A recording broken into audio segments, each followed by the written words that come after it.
কি রে, না খেয়ে শুয়ে আছিস কেন? মা, আমি খেয়ে এসেছি। কোথা থেকে খেয়ে এসেছিস? তোমাদের জামাইয়ের সাথে রেস্টুরেন্ট থেকে খেয়ে এসেছি। রামিনা বেগমের চোখ মুখ পাল্টে গেল। তিনি খুশি হয়ে বললেন, সত্যি? হ্যাঁ মা, সত্যি। রামিনা বেগম বেশ শান্তি পেলেন যেন। মেয়েটা আস্তে আস্তে সম্পর্কটা মেনে নিচ্ছে। তিনি বললেন, আচ্ছা, তাহলে তুই এখন রেস্ট নে, আমি যাই। রামিনা বেগম বেরিয়ে যাওয়ার পর মিহুল রিতাকে কল করে। ওকে সব খুলে বলার পর রিতা বলল, দেখেছিস, আমি বলেছি না ভাইয়া সবকিছু মেনে নেবেন। হ্যাঁ, এখন দোয়া করো ওনার মাও যেন মেনে নেয়। নেবেন, ভাইয়া একটু বুঝিয়ে বললেই উনি সব মেনে নেবেন। বৃদ্ধ লোকটা কাঁদতে কাঁদতে রাবিরের সামনে এসে বসল। রাবির ফাইল সরিয়ে ওনার দিকে চেয়ে বলল, কি হয়েছে? বাবা বাবা, ওই কালাম দোকানটা আমার দিতেছে না। ওর মাল দোকান থেকে এখনো বাইর করে নাই। আমি কেমনে দোকানে বসতাম কোন? আপনি কিছু একটা করেন না বাবা। রাবি রাগে গজগজ করতে থাকে। সে ইশারায় একজনকে ডাকে, বলে, পুলিশকে কল দিয়ে আসতে বলো। ব্যাটাকে আর এত সহজে ছাড়া যাবে না। যা শুরু করেছে জেলে নেওয়া ছাড়া আর কোনো উপায় নেই দেখছি। ঠিক আছে স্যার, আমি এক্ষুনি পুলিশকে সব জানাচ্ছি। মাগরিবের আজান হয়েছে অনেকক্ষণ আগে। মেহুলের ঘুম এখনো ভাঙেনি। ঘড়িতে তখন 7:10। তার ফোনটা তখন বেজে ওঠে। ঘুমের ঘোরে ফোনের এই শব্দটা মারাত্মক রকমের বিকট লাগে তার কাছে। ফোনটা হাতড়ে বের করে রিসিভ করে। দেখে উনি কে কল দিয়েছে। সোজা কানে নিয়ে ঘুম ঘুম গলায় বলে, হ্যালো। কেমন আছো মেহুল মা?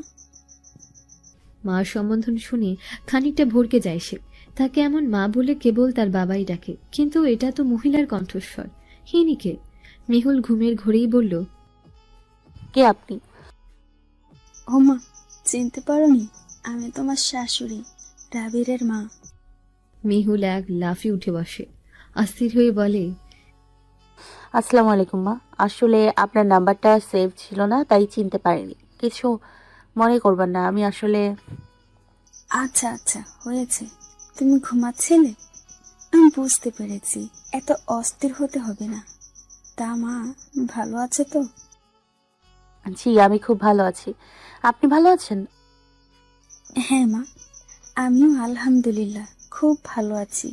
সকালে তোমার মা বাবার সাথে আমার কথা হয়েছিল। তুমি তখন ভার্সিটিতে ছিলে বলে আর কথা বলা হয়নি, তাই ভাবলাম এখন একটু কল দিয়ে খোঁজ নেই। মেহুল হেসে হেসে বলে, ও আচ্ছা, তাহলে তুমি উঠে ফ্রেশ হয়ে নাস্তা করে নাও, পরে আবার কথা হবে। তাহলে রাখছি এখন, কেমন? মা। হ্যাঁ, কিছু বলবে?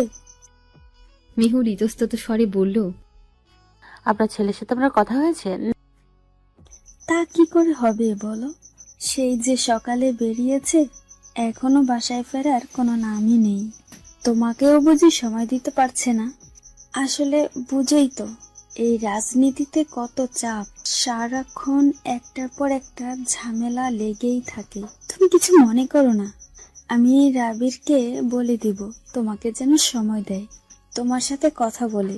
তুমি মন খারাপ করো না, কেমন? মেহুল আলতো হেসে বলে, না না না মা, আমি মন খারাপ করিনি। আমি বুঝছি উনি খুব ব্যস্ত মানুষ, সমস্যা নেই। যখন ফ্রি হবে তখন কথা বললেই চলবে। আচ্ছা, আমি ওকে বলে দিব। তুমি ফ্রেশ হয়ে নাও, রাখছি মা, ভালো থেকো। আচ্ছা মা, আসসালামু আলাইকুম। ওয়ালাইকুম আসসালাম। ফোনটা রেখে মেহুল মনে মনে বলল, কবে আপনার এত ব্যস্ততা শেষ হবে নেতা সাহেব? আর কবেই বা আপনি আপনার মাকে সবকিছু বলবেন? আমার যার এত ধৈর্য সইতে ইচ্ছে করছে না। চায়ের কাপে চুমুক দিয়ে মেহুল গিটারে সুর তোলে। টুংটাং টুংটাং করে সেই সুর বাজছে। সে তখন চোখ বুজে মৃদু সুরে গেয়ে ওঠে, কেন এত হারাবার ভয়, কেন এত সংশয়, ভালোবেসে তোকে দূরে হারাবো, সে তো হবার নয়, কেন এত হারাবার ভয়। হয়েছে? মিহুল চমকে পেছনে তাকায়, বলে, মা তুমি? এই গিটারে আর গান সুর না ধরলে হয় না? কেন মা, কি হয়েছে? তোমার শাশুড়ি যে নিষেধ করেছেন সেটা কি ভুলে গিয়েছো? মিহুল মৃদু হেসে বলে, কিছুদিনের মধ্যে দেখবে আবার উনি আমাকে গান গাওয়ার কথা বলছেন। আচ্ছা, আগে তেমনটা হোক, তার আগবধি এই গান আর গিটার থেকে দূরে থাকাটাই তোমার জন্য মঙ্গল। এই বলে রামিনা বেগম চলে গেলেন। মিহুলের মন খারাপ হয়ে গেল। তার চাচি বারান্দায় এসে দাঁড়ালেন। মিহুলের কাঁধে হাত রেখে বললেন, মা বকেছে? আচ্ছা চাচি, মা হঠাৎ এমন করে বদলে গেল কেন? মা তো কখনো এমন করেনি। আমি গান গাইলে মা বরং খুশি হতেন, অথচ এখন কেমন রাগ দেখান, যেন গান গাওয়া উনি একদম সহ্যই করতে পারেন না। মা কেন এমন করে বলতে পারো চাচি? চাচি মিহুলের মাথায় হাত বুলিয়ে দিয়ে বলেন, প্রত্যেক মা চান তার মেয়ের বিবাহিত জীবন যেন সুখের হয়। তোমার মা তো দুশ্চিন্তা করেন, ভাবে তোমার এই গান গাওয়া নিয়ে তোমার শ্বশুর বাড়িতে কোনো ঝামেলা হয়, যদি তোমার সাথে ওনারা খারাপ ব্যবহার করে ফেলে। তাই তিনি তোমার আগে থেকে নিষেধ করেছে, তোমার কথা ভেবে করেছে, কেবল তুমি সেটা বুঝতে পারছো না। আমি গান গাইতে পারলেই সুখে থাকবো, মাও সেটা জানে। ওনারা আমাকে গান গাইতে না দিলে আমি ওনাদের মেনে নিব না। তুমি গিয়ে এটা মাকে বলে দিও। হ্যাঁ, তারপর তোমার মা আমাদের দুজনকে নিয়ে বুড়িগঙ্গা নদীতে ফেলে আসবে, সেটাই চাও তুমি, তাই না?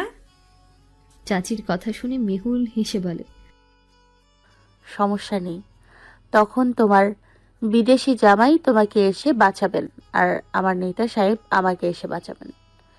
চাচি তখন ভ্রু নাচিয়ে বললেন, ওহো, আমার নেতা সাহেব এই না?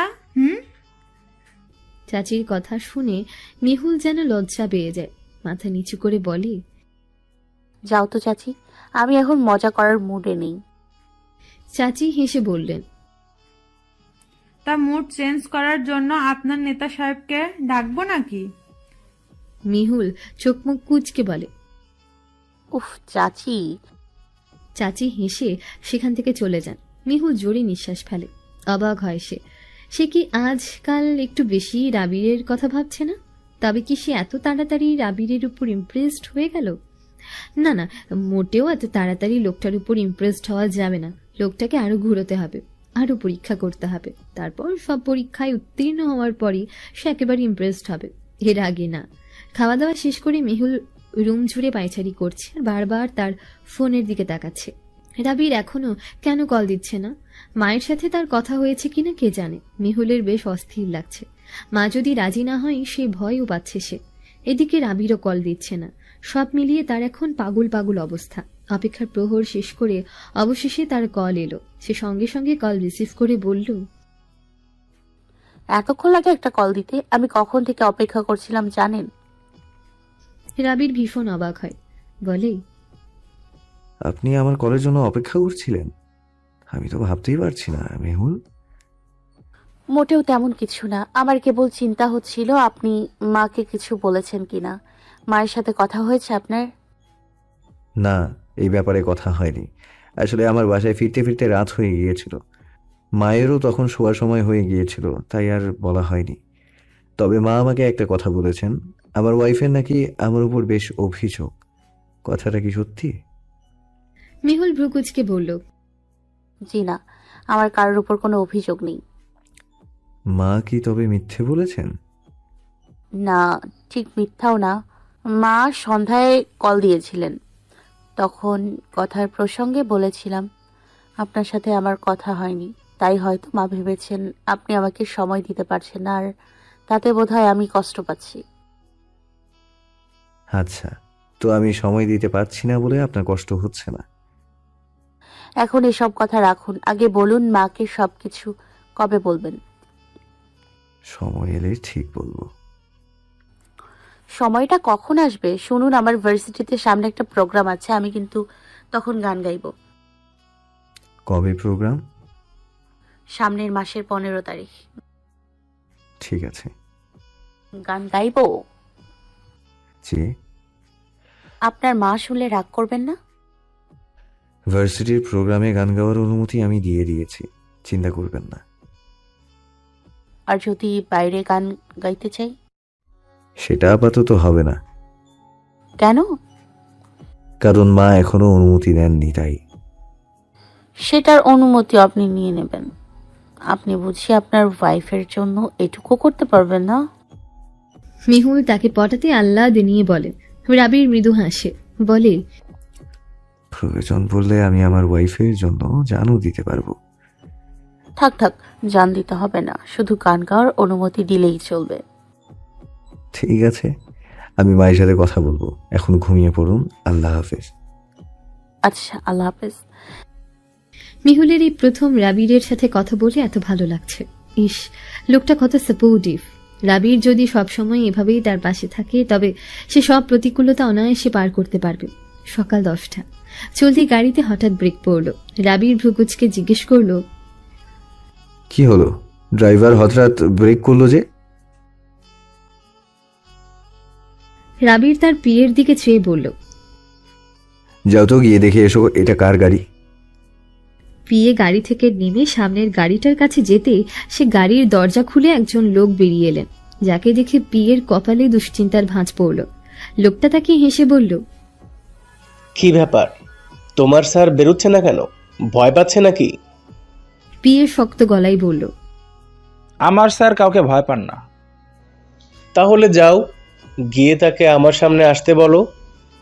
পিয়ে রাবিরের গাড়ির কাছে গিয়ে বলল, স্যার, এটা সাদরাজ আহমেদের গাড়ি, আপনাকে দেখা করতে বলেছেন। রাবিরের মেজাজ বিগড়ে যায়।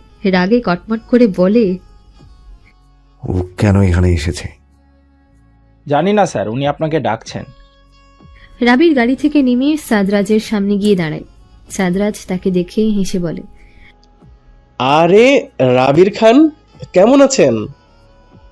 রাবির বাঁকা হেসে বলে, আপনার দোয়ায় একদম সুস্থ আছি। সাদরাজ দাঁত কেলিয়ে হাসে, বিদ্রুপের সুরে বলল, আমার দোয়ায় কেউ আবার ভালো থাকতে পারে? কথাটা বেশ হাস্যকর। যাকগে সেসব কথা, এখন আগে আসল কথায় আসি। তা আমার ভাবির কি খবর? ভাবিকে নিয়ে আমাদের বাড়িতে কবে আসবেন? পরের বছর ইলেকশনে আবার জয়ী হয়ে এক প্যাকেট মিষ্টির সাথে আপনার ভাবিকে নিয়ে আপনার বাড়িতে ঘুরে আসবো। দেখবেন আপ্যায়নে যেন কোনো কমতি না হয়। সাদরাজ হাসে, তার হাসিতে প্রচন্ড ক্ষোভ হুবচে পড়ছে। সে বলল, পরের বছর ইলেকশনে কি হয় সেটা আগে কি করে বলবেন বলুন? মানুষের বাঁচা মরার কথা তো আর বলা যায় না। হতেও তো পারে পরের বছর ইলেকশনের আগে আপনি মারা গেলেন, তখন? রাবির শব্দ করে হাসে, বলে, হ্যাঁ, তা তো হতেই পারে। আবার এমনও হতে পারে পরের বছর ইলেকশন আসার আগে আপনি সহ আপনার পুরো পরিবার উধাও হয়ে গেলেন। তাহলে কেমন হয় বলুন তো? সাদরাজের চোয়াল শক্ত হয়ে আসে। সে দাঁতে দাঁত চেপে বলে, নতুন নতুন বিয়ে করেছ, আমি চাই না তোমার বউ এত তাড়াতাড়ি বিধবা হোক। তাই আমার সাথে লাগতে এসো না। রাবির খান, নিজের কথা না ভাবলেও তোমার নতুন বউয়ের কথাটা একটু ভাবো। রাবির সাদরাজের কাঁধে হাত রাখল, শক্ত গলায় বলল, আমার বউয়ের কথা তোমাকে ভাবতে হবে না, তুমি তোমার নিজের কথা ভাবো, আর তাতেই তোমার মঙ্গল। রাবির তারপর চোখ রাঙিয়ে সাদরাজের দিকে একবার চেয়ে নিজের গাড়িতে উঠে বসে। তারপর ড্রাইভারকে বলে গাড়ি স্টার্ট দিতে। রাবিরের চলন্ত গাড়ির দিকে চেয়ে সাদরাজ মনে মনে বলে, শুনেছি তোর বউ নাকি আবার ভীষণ সুন্দরী। এমনিতেও তো তোর সব জিনিসের উপর আমার নজর থাকে, এত সুন্দরী বউ একটু লুকিয়ে লুকিয়ে রাখিস। বলা তো যায় না কখন আবার তোর বউয়ের উপরেই আমার নজর পড়ে যায়। কথাটা নিজ মনে ভেবেই কুৎসিত ভাবে হাসে সে। তারপর গাড়িতে বসে সেও নিজের গন্তব্যের উদ্দেশ্যে রওনা দেয়। আমার না ক্লাস করতে ইচ্ছে করছে না, চল পার্কে যাই। সামনে এক্সাম রিতা, এখন ক্লাস মিস করলে পরীক্ষার আগে কোনো নোট পাবি না। আরে একদিনই তো, চল না। না, তুই না গেলে কিন্তু আমি একাই যাব।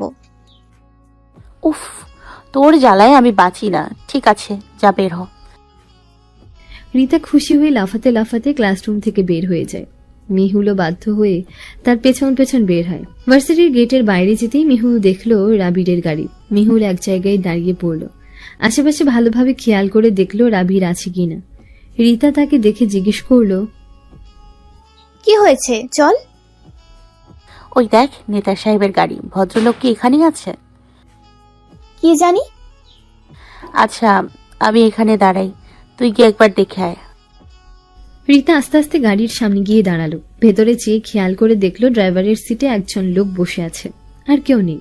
রিতা মিহুলের কাছে আবার ফিরে এসে বলল, গাড়িতে কেবল ড্রাইভার আছেন, আর কেউ নেই। ঠিক আছে, চল তাহলে আজ একটু গাড়িতেই ঘুরে আসি। তারপর দুজন গিয়ে গাড়িতে উঠে বসলো। মিহুল ড্রাইভারকে বলল, মামা, আমাদের সামনের পার্কটাতে নিয়ে যান। ড্রাইভারে তাই করলো। তাদের নিয়ে সামনের পার্কে গেল। মিহুল আর রিতা পার্কের ভেতর গিয়ে এক কোণে বসলো। মিহুল 30 টাকার বাদাম কিনে আনে। দুজনে বসে বাদাম খাচ্ছে আর গল্প করছে।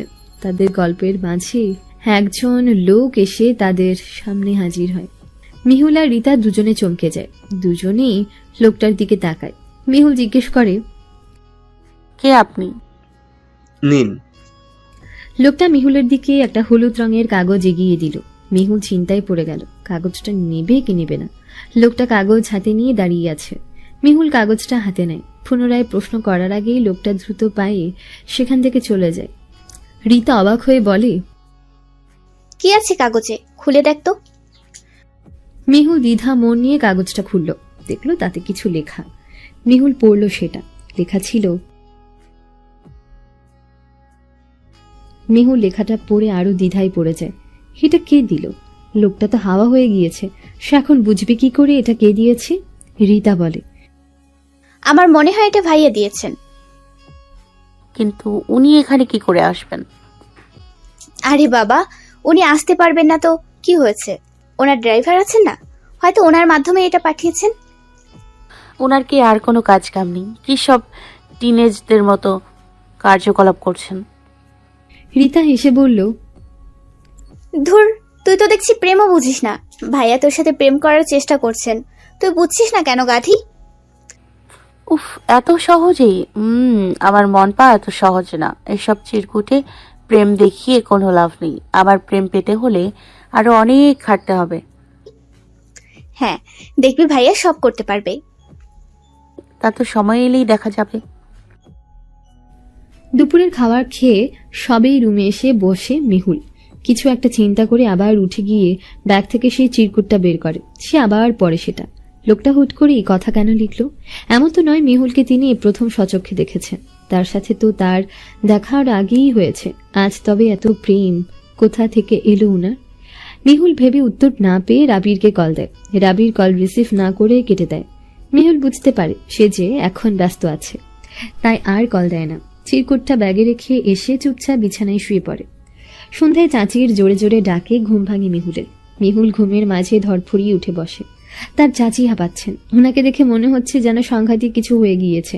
মিহুলও তাই ভয় পেয়ে যায়, বিচলিত হয়ে পড়ে। জিজ্ঞেস করে, কি হয়েছে চাচি, তুমি এমন করছো কেন? ভাই হঠাৎ করে অসুস্থ হয়ে পড়েছে মেহুল, তুমি চলো তাড়াতাড়ি, ওনাকে হাসপাতালে নিতে হবে। মিহুলের বুকের ভেতরে যেন মোচড় দিয়ে ওঠে। সঙ্গে সঙ্গেই বাবা বলে চিৎকার দিয়ে সে বাবার রুমে ছুটে যায়। সেখানে গিয়ে দেখে তার বাবা যেন শুয়ে শুয়ে কেমন যেন করছেন। মনে হচ্ছে যেন ওনার নিঃশ্বাস নিতে কষ্ট হচ্ছে। মিহুল অনেক উত্তেজিত হয়ে পড়ে। কি করবে বুঝতে পারছে না। রামিনা বেগম তখন মিহুলকে বললেন, মেহুল, তাড়াতাড়ি ডাক্তারকে কল করে আসতে বল, তোর বাবার অবস্থা ভালো না।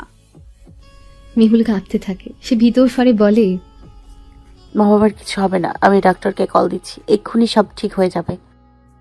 মিহুল দ্রুত ডাক্তারকে কল দেয়। ডাক্তারেরও আসতেও বেশ সময় লেগে যায়। ওইদিকে তার বাবার শারীরিক অবস্থার আরও অবনতি হচ্ছে। রামিনা বেগম তো একেবারে দিশেহারা হয়ে পড়েছেন। মিহুল বাবার হাত পা ঘষছে, উনার সাথে কথা বলার চেষ্টা করছে, কিন্তু তার বাবা কোনো রেসপন্সই করছে না। অবশেষে ডাক্তার এলেন। পেশেন্টকে দেখে উনি উত্তেজিত হয়ে বললেন, ওনাকে এক্ষুনি হসপিটালে অ্যাডমিট করুন, ওনার ইমিডিয়েট ব্লাড লাগবে। কিন্তু ডাক্তার, এই মাসে তো আমরা ব্লাড নিয়েছিলাম, এই মাসে আবার কেন? ওনার কন্ডিশন এখন খারাপের দিকে যাচ্ছে, এখন ব্লাড বেশি লাগবে, কারণ ওনার শরীরে একদম হিমোগ্লোবিন উৎপাদন হচ্ছে না। এখন কথা না বাড়িয়ে ওনাকে আগে হসপিটালে নিয়ে যান। মিহুল অস্থির হয়ে ছোটাছুটি করছে। সে কোনোভাবেই এবি নেগেটিভ রক্ত পাচ্ছে না। আশেপাশের সব ব্লাড ব্যাংক খুঁজে ফেলেছে সে, কিন্তু কোথাও নেই।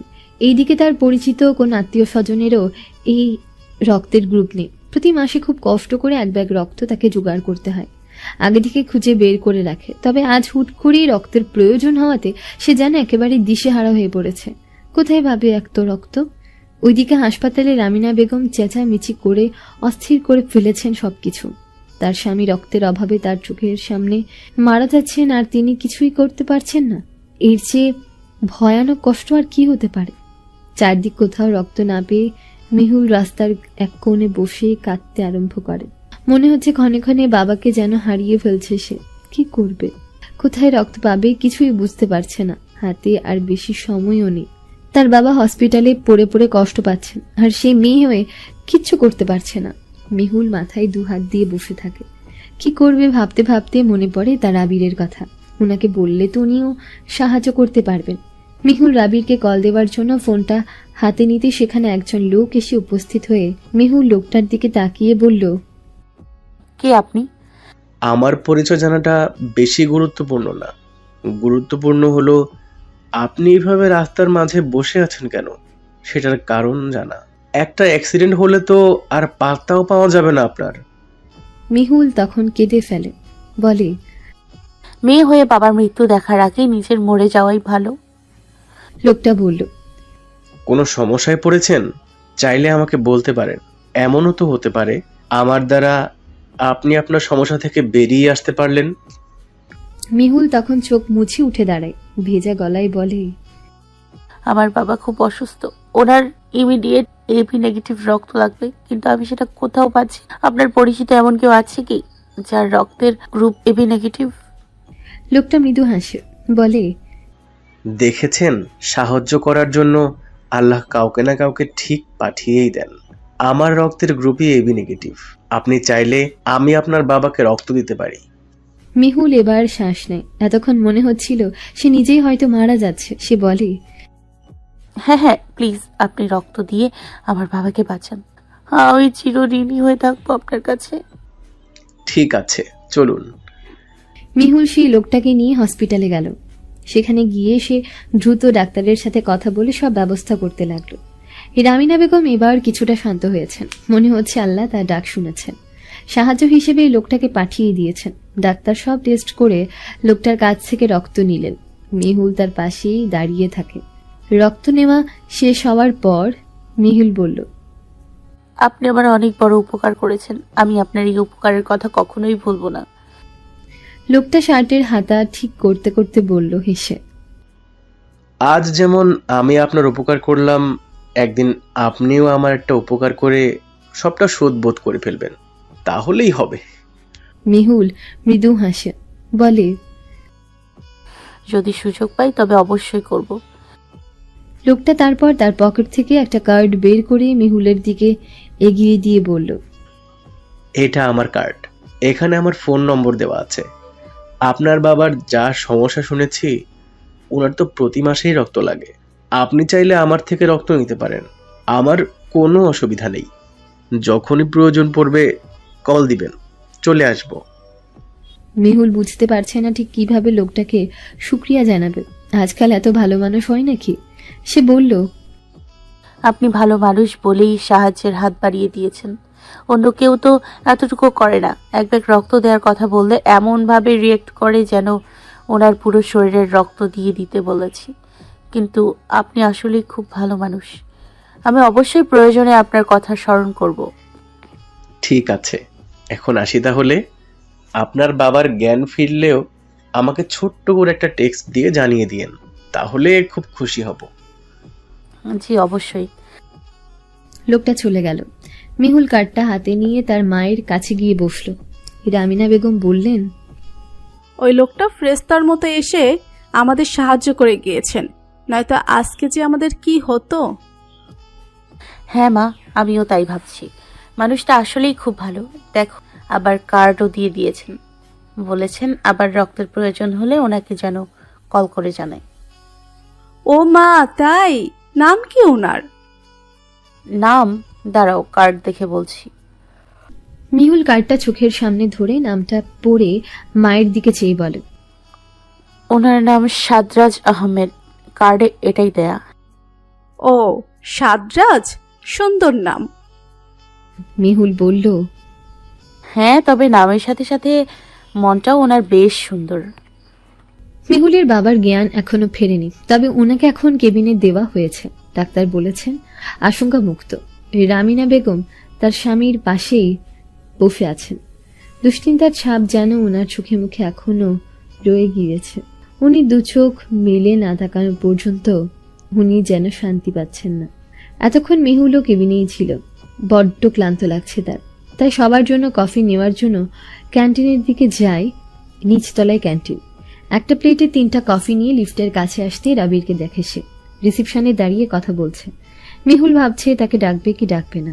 সে তার বাবার সাথে দেখা করার জন্য এসছে কিনা সেটাও সে শিওর না, কারণ রাবির তো আর এত কিছু জানে না। রাবির রিসেপশনে কথা বলে সামনে এগোতেই মেহুলকে দেখে। সে ছুটে যায় তার কাছে, চিন্তিত স্বরে জিজ্ঞেস করে, বাবা, এখন কেমন আছেন মেহুল? আপনি বাবার কথা কি করে জানলেন? আপনাকে কল দিয়েছিলাম, ধরেননি। আপনাকে কল দিয়েছিলাম, ধরেননি বলে মাকে কল দিয়েছি। পরে উনি সব কিছু বললেন। আমাকে একবার জানাতে পারতেন তো, একা একা এত কিছু করছেন। আপনি তখন ব্যস্ত ছিলেন তাই আর কল দিইনি। আপনার কল দেখেও তখন রিসিভ করতে পারিনি। ইম্পর্টেন্ট একটা মিটিংয়ে ছিলাম। সমস্যা নেই, আমি বুঝতে পেরেছি। বাবা এখন কেমন আছেন? ডক্টর বলেছেন ভয়ের কিছু নেই, তবে এখনো জ্ঞান ফেরেনি। আচ্ছা, চলুন দেখা করে আসি। দুজনে একসঙ্গে কেবিনে গেল। রামিনা বেগম রাবিরকে দেখে উঠে দাঁড়ালেন। ভালো আছেন বাবা? জি মা, ভালো আছি। বাবার কথা শুনে আবারও ভীষণ খারাপ লেগেছে। তবে আপনি চিন্তা করবেন না মা, বাবা একদম ঠিক হয়ে যাবেন। হ্যাঁ, ডাক্তারও তো বললেন, কিন্তু ওনার তো এখনো জ্ঞান ফিরছে না। শরীরের ওপর অনেক ধকল গিয়েছে তো, তাই হয়তো জ্ঞান ফিরতে একটু সময় লাগছে। আপনি চিন্তা করবেন না, সব ঠিক হয়ে যাবে। আচ্ছা বাবা, আপনি এখানে এসে বসুন। না না, সমস্যা নেই, আপনি বসুন, আমি এখানে ঠিক আছি। মেহুল, তোর হাতে কি? কফি এনেছিলাম মা। জামাইকে দে তাহলে। না, আপনারা খান, অনেক পরিশ্রম করেছেন। কফি খেলে শরীরটা একটু হালকা হবে। মেহুল, আপনি মা আর চাচিকে কফি দিয়ে আসুন। মিহুল মা আর চাচিকে কফি দিল। আর এক গ্লাস কফি ছিল, সে এটা নিয়ে রাবিরের দিকে বাড়িয়ে দিতে রাবির মৃদু হেসে বলল, আমি খাবো না, আপনি খান। না না, আপনি খান। আবার খেতে ইচ্ছে করলে আমি নিচে থেকে গিয়ে আবার নিয়ে আসবো। মেহুল, আমার এখন কফি খেতে ইচ্ছা করছে না, আপনি খেয়ে নিন। মিহুল আর জোর করল না, নিজেই নিজের কফিটা খেলো। সব শুনে রাবির বলল, পরে রক্ত কিভাবে জোগাড় করেছেন? রামিনা বেগম বললেন, মেহুল একজনকে খুঁজে নিয়ে এসেছিল। ছেলেটা ফ্রেস্তার মতো এসে আমার স্বামীর প্রাণ বাঁচিয়েছে। যাক, তাহলে এখনো এমন ভালো মানুষ আছে বলেই না পৃথিবীটা টিকে আছে। মিহুল বলল, হ্যাঁ, উনি আবার ওনার কার্ডও দিয়ে গিয়েছেন। বলেছেন আবার রক্ত লাগলে ওনাকে যেন জানাই। না, তার আর প্রয়োজন হবে না। প্রতি মাসে রক্তের ব্যবস্থা আমি করে দেব। আর আপনাদের এই নিয়ে চিন্তা করতে হবে না। এবার থেকে বাবার রক্তের দায়িত্ব আমার উপর দিয়ে দিন, আমি সবকিছুর ব্যবস্থা করে রাখবো। রাবিরের কথা শুনে সবাই খুব খুশি হয়। মিহুলও খুব খুশি হয়, ভরসা পায়, ভেতর থেকে শান্তি অনুভব করে। একবার হলেও মনে হয় তার এই মানুষটাও কম ভালো না। একটুখানি ভরসা পাওয়ার জন্য এই মানুষটাই তার জন্য যথেষ্ট। বাবার জ্ঞান ফিরেছে, তিনি মিটমিট করে চেয়ে সবাইকে দেখছেন। মিহুলের চোখ যেন ভিজে ওঠে, ভরা গলায় ডেকে ওঠে, বাবা। তার বাবা ফ্যালফ্যাল করে তার দিকে চেয়ে থাকে, জবাব দেয় না। রামিনা বেগমও কথা বলার চেষ্টা করেন, কিন্তু তিনি অনেক বেশি দুর্বল হয়ে পড়াতে সবার কথার বিপরীতে কিছু বলতে পারছেন না। শুনছেন? রাবির মিহুলের দিকে চাইল, বলল,